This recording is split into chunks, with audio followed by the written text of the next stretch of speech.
masih bersama saya Ade Sudirman dalam program Bincang Bareng. Sebuah program yang ditujukan untuk orang-orang yang masih punya semangat dalam berbagi informasi. Masih dengan narasumber yang sama, Ibu Nenden. Jadi sebagaimana yang di segmen 1 bahwa kita sudah tahu bahwa fungsi dari matematika seperti apa dan dipelajarinya di mana saja. Tapi faktanya sebagian besar kan menganggap itu menakutkan, ya kan? Bagaimana cara Ibu dalam hal ini merubah mindset orang-orang yang melihat matematika sebagai pelajaran yang sulit gitu? Kira-kira apa tahapnya gitu ya? Iya. Wajar memang bila sebagian orang menyatakan bahwa matematika itu sulit dan menakutkan, karena memang kita mengenal bahwa matematika itu sesuatu yang abstrak, tidak nyata gitu, dan orang tidak tahu juga tentang fungsinya untuk apa. Karena ketika orang tidak belajar matematika, toh orang bisa berhitung sendiri, orang bisa melakukan penjualan atau pembelian itu sendiri gitu ya, tanpa merasa itu hasil dari belajar matematika, tanpa pakai rumus. Bahkan kalau orang mungkin dikenalkan dengan rumus dan dia harus mempraktekkan dalam kehidupan sehari-hari, mungkin betapa panjang dan rumitnya gitu ya kehidupan ini. Yang harus kita tanamkan ketika kita ingin mengajarkan matematika ke siswa, karena objek kita adalah siswa gitu ya, kita merasakan bahwa kita berada di mereka. Pernah dalam posisi itu? Pernah ada dalam posisi mereka. Saya selalu menerapkan ketika saya ingin mengajarkan satu materi, saya mengajak anak-anak untuk happy dulu. Tidak harus berkaitan dengan matematika. Misal saya ajak mereka untuk bermain tebak-tebakan, saya ajak mereka untuk mendongeng dulu, atau bercerita tentang motivasi-motivasi orang yang sukses, atau satu waktu saya mengajak mereka untuk bertanya ke saya apa yang ingin mereka ketahui. Jadi ketika mereka dalam suasana yang menyenangkan di awal pembelajaran matematika, maka kedepannya pun akan akan lancar lah. Karena kan orang yang belajar dengan cara menyenangkan itu akan mudah menyerap pelajaran kita. Jadi autonomous learner gitu, jadi pembelajar mandiri karena sudah suka itu lah ya. Sudah suka.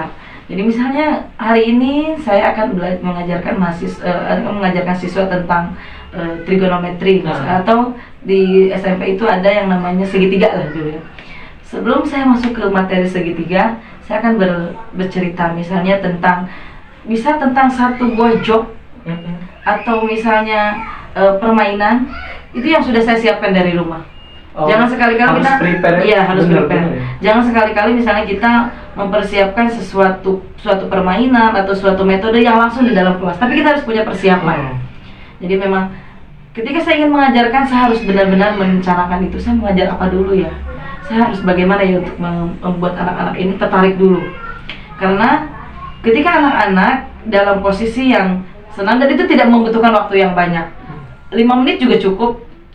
Ketika saya membangkitkan semangat mereka untuk belajar dulu dengan cerita-cerita yang inspiratif tentunya, dan ada kaitan dengan matematika di akhirnya, tentu ini akan berbeda dengan kita yang langsung mengajarkan materi.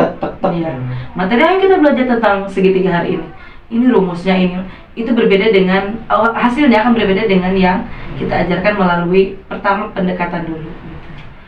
Itu juga ada, misalkan kita dapat info bahwa terkadang ada beberapa oknum ya, guru matematika atau dosen matematika yang mengajarkan matematika. Iya, materinya mah enak sebagainya, tapi kadang-kadang cara menyampaikannya itu. Nah, kira-kira ada nggak misalkan di tips dari Ibu yang bagaimana cara menyampaikan? Kan tadi udah dari joki, dari cerita. Nah, kalau dari rumus-rumus itu, apakah penting nggak sih reward and punishment gitu? Nah itu, karena yang kebayang kamu ini nggak bisa. Gimana tuh? Kalau di pembelajaran matematika ada yang 8 keterampilan bagaimana kita mengajar siswa dengan baik. Jadi 8 itu adalah bagaimana keterampilan membuka dan menutup, bagaimana kita teknik dalam menjelaskan, teknik membentuk kelompok kecil, kelompok besar, bagaimana cara memberikan sanksi. Di situ juga ada penguatan dan masih banyak lainnya. Dimana di membuka dan menutup itu ada aturannya. membuka itu harus begini dulu, menutup itu nanti bagaimana, harus diakhiri dengan kesimpulan, terus memberikan umpan balik segala macam. Nah, di bagian tengah juga ada yang namanya reward and punishment. Bagaimana kita memberikan penghargaan ke siswa yang berprestasi atau dia mengungguli teman-teman yang lainnya, dan bagaimana kita memberikan punishment atau sanksi ke siswa yang memang tidak mengikuti pembelajaran dengan baik atau membuat sesuatu yang tidak harusnya ada di pembelajaran. Dan itu mengganggu yang lain kan? Yang lain. Jadi, ada juga ya periode punishment dan cara manajemen penyampaian sebagainya. Mungkin bagi siswa yang tidak terlalu suka matematika, saya disebut guru galak kali ya. Itu normal. Iya, guru pasti galak ada gitu ya. Like and dislike itu pasti betul. ada. Tapi bagi yang mungkin yang menyukai matematika, I need you ya. Gitu. Nih. Bahkan saya suka kadang-kadang kalau saya memang dengan aktivitas dulu ketika saya ngajar di sekolah, masih di sekolah itu, saya kadang nggak masuk karena mungkin saya kecapean dari Bandung gitu. Anak-anak tuh suka ke rumah suaranya. Segitu jauh. ya. Ibu kenapa nggak masuk, ke sakit atau apa? Jadi mungkin berarti di situ saya ada sesuatu yang mereka rindukan. Prestasi dari seorang pengajar itu adalah di luar ini ya, di luar konteks bahwa ketika siswa itu merindukan kita. Bukan masalah bisa atau tidaknya materi, tapi cara kita mungkin itu klik dengan mereka, dan mereka walaupun sulit dan apapun keadaan kita, mereka ketika kita tidak ada, itu yang diharapkan dirindukan, sehingga mereka datang ke rumah atau minimal kirim kabar, nanya kabar, Bu, kenapa tidak masuk? Jangan sampai, Bu, kenapa masuk ya? Ada juga yang begitu biasanya. Dari dunia pendidikan kan emang dunia amal sih. Itu dengan karakter yang berbeda-beda siswa dan mahasiswa. Jadi hebat lah seorang guru itu dan seorang dosen itu, karena harus mengayomi semua ya. Terutama adalah kalau di sekolah nih, orang-orang yang tidak suka matematik. Kalau di kampus kan udah jelas ya. Udah jelas. Prodinya matematik gitu. Berarti dia harus minimal dia suka harus belajar matematika dan dia minimal pernah suka ya. Betul. Masalahnya bukan di sekolah yang sifatnya umum kan, misalkan SMP atau SMA alias sebagainya, kan semua murid harus belajar matematika. Nah, itu apa yang Ibu pesankan pada mahasiswa yang notabene calon guru ya, untuk menghandle kondisi seperti itu? Tentunya kita di kampus ya, dengan pabrik guru gitu ya, dengan slogannya pabrik guru, karena di pendidikan saya selalu mengajarkan ke mahasiswa bahwa cintailah profesimu dengan sebaik mungkin. Karena ketika kita mencintai profesi kita akan memberikan yang terbaik juga untuk kita. Mereka memilih pendidikan matematika, tentunya di akhirnya harus jadi seorang guru. Mau tidak mau, suka atau tidak suka, harus jadi guru matematika. Jadilah guru yang saya di awal-awal pembelajaran selalu ketika mau ngajar micro teaching, karena itu bagian dari saya gitu. Saya selalu mengajarkan ke mahasiswa di awal menjadi pembelajar yang benar-benar belajar benar. Menjadi pembelajar yang benar-benar belajar benar. Kita pembelajar. Iya. Jadi apa yang kita sampaikan ke siswa itu harus benar. Dasarnya kita harus belajar dulu dengan benar. Gitu. Karena kebenaran itu akan diperoleh, kebenaran itu harus diperoleh dengan proses yang benar juga. Iya. Untuk itu, kalau kalian ingin menjadi guru yang benar, belajarlah yang benar di sini. Walaupun itu berat, pasti berat. Tetapi akhirnya pasti kalian akan memperoleh buah dari yang kalian jalani hari ini. Akan memanennya sesuai dengan proses kita waktu menanamnya itu ya, mulai dari nyiram. Karena jadi pembelajar yang benar-benar belajar benar itu, mereka harus diajarkan untuk bagaimana ikhlas memperoleh ilmu dari kampus, ikhlas nanti mengajarkan juga gitu. Dan ilmu yang guru punya ya mungkin hanya ikhlas lah gitu. Jadi kalau saya lihat dan flashback ke kehidupan saya yang dulu, ketika saya masih S1 saya juga saya mengajar sampingan gitu. Dengan gaji yang hanya dengan haji 45.000 waktu itu Pak Ade. 45.000, tapi saya tetap itu per bulan. Mantap. 45.000 gitu. Saya jalani sampai sekarang karena di swasta ngajarnya. Terus dia jadi senang. Dan itu mungkin menjadi berlipat-lipat gitu sekarang kalau dilihat dari nominalnya ya. Ya kalau dilihat dari nominalnya berlipat-lipat gitu. Apa yang saya petik dari sini? Terlalu banyak pahala gitu, terlalu banyak kenikmatan yang saya dapat dari saya mengajar. Apa saya bisa kuliah gratis, saya bisa mendapatkan keluarga yang ya semuanya juga alhamdulillah mendukung saya, tidak ada gap atau apa, saya mendapatkan teman-teman yang baik. Jadi ada silaturahmi itu ya. Iya, tiap tahun nambah orang baru ya. Nambah orang baru gitu, dan ketika ketemu orang baru ya belajar lagi dengan orang baru gitu. Jadi ya banyak manfaat atau banyak hikmah yang saya ambil dari mungkin ini dari berkahnya jadi seorang guru. Jadi seorang guru matematika. Iya, matematika. Oke, selama ini Ibu kan ada tadi di sekolah sama di kampus. Selama mengajar ini, jadi Ibu yang temukan itu masalah yang paling pokok yang dikeluhkan ya oleh siswa atau mahasiswa itu tentang matematika itu tentang apanya gitu kira-kira? Apakah mereka lemah dari perhitungan, mereka dari logika sebagainya? Kalau mahasiswa selalu bilang bahwa Bu, analisis itu susah ya gitu. Oh, analisis. Iya, menganalisis. Tapi saya selalu bilang bahwa itu adalah sesuatu yang akan kamu lewati. Itu yang akan kamu lewati. Karena apa? Ketika sudah lewat, kamu akan menganggap bahwa itu adalah sesuatu yang mudah. Ya. Jadi, ya mungkin hanya dianalisis. Kenapa analisis? Karena memang analisis tingkat kalau tingkat dari taksonomi Bloom itu tingkat berpikir itu tingkat yang tinggi sebelum create atau sebelum menciptakan. Jadi analisis ini memang membutuhkan kesabaran, ketelitian. Bahkan di mata kuliah tertentu mahasiswa sering mengeluh, ini kita belajar apa ya gitu, ini fungsinya untuk apa ya, dipakai nggak ya di sekolah? Memang tidak dipakai di sekolah, tetapi cara menganalisisnya yang dipakai nanti di sekolah. Oke, jadi ternyata di lapangan analisis. Padahal analisis itu bisa kalau kita misalkan tahapannya benar ya. Tahapannya. Oke, ini mungkin yang terakhir untuk segmen ini. Dari seluruh pengalaman tentang matematika, ada kalau Ibu misalkan diberikan kesempatan atau ada rencana untuk menulis sebuah buku, kira-kira Ibu fokusnya ke tentang apa matematika?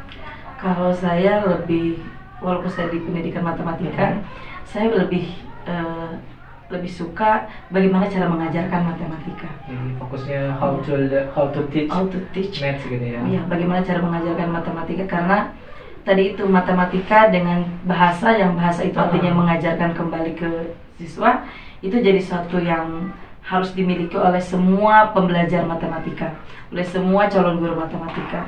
Kenapa? Karena ketika kita mengajarkan ke orang dengan cara yang baik, dengan cara yang disukai, dan dengan cara yang tentunya sudah memenuhi dari keterampilan dalam mengajar, hasilnya tidak akan mengkhianati proses gitu.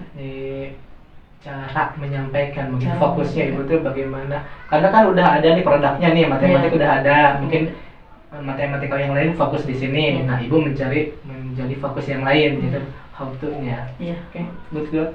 Terakhir, bagaimana pesan Ibu terhadap orang yang mau fokus ke matematika?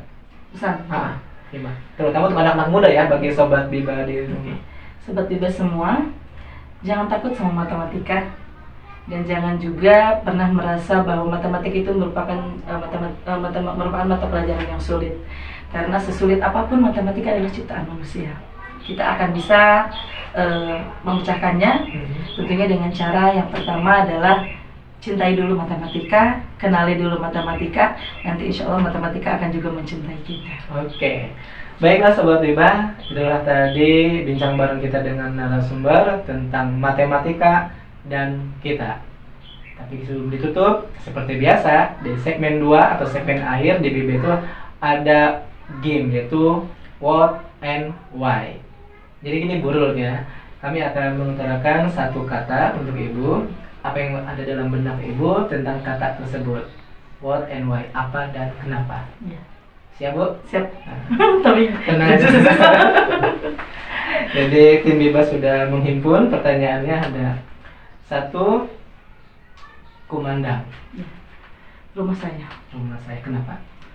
Karena saya selalu bahagia ketika mendengar nama kumandang. Oke, jadi yang kalau rumah itu misalkan home ya, jadi dimana kita merasa comfort. Iya. Ya. good. Jadi Kumandang adalah rumahnya Ibu Nenden. Jadi Sobat Biba yang dari Kumandang silahkan silaturahmi dengan dulunya. Semenjak saya punya suami dan anak jarang dikumpulin suami saya. Tapi ini juga sebagai wasilah untuk silaturahmi juga ya. Oke, yang kedua Damri. Damri ya angkutan mahasiswa. Angkutan mahasiswa. Termurah ya kalau favorit kalau saya lagi mahasiswa gitu. Oke, kenapa? Ya karena murahnya itu Murahnya ya, itu, murah selesai. dan ya zaman mahasiswa siapa sih yang nggak pengen yang murah gitu ya. Bahkan bukan mahasiswa saja, mungkin siapapun yang dengan Yang udah kerja juga ngaku yang udah mahasiswa kerja, ya, karena supaya ongkosnya iya, tuh murah. lebih murah lah gitu ya. Oke, yang ketiga penelitian Wajib ya. wajib. Ya. Kenapa? Penelitian itu wajib. Kenapa? Sebagai seorang dosen yang tentunya tugas utamanya adalah Tridharma Perguruan Tinggi itu yang di dalamnya ada penelitian dan pengabdian, menjadi satu hal yang wajib dilakukan. Karena katanya jadi dosen tanpa meneliti itu bagaikan apa itu ya, sayur tanpa garam gitu ya. Jadi orang akan nanya dosen udah seberapa banyak yang diajarkan, Tapi orang kan tidak akan ini- bertanya, tapi akan bertanya berapa banyak yang diteliti. Dan penelitian ini akan terlampir di Google Scholar itu ya, sebagainya. sebagai rekam jejak kita sebagai seorang dosen. Oke, jadi penelitian itu penting ya. Yang berikutnya adalah Cimahi. Cimahi bagian dari perjalanan hidup, Kenapa? tempat pulang juga sih, tempat mudik ya. Oh, keluarga nenek siapa di sana? Keluarga bapak dari Keluarga sana. bapak.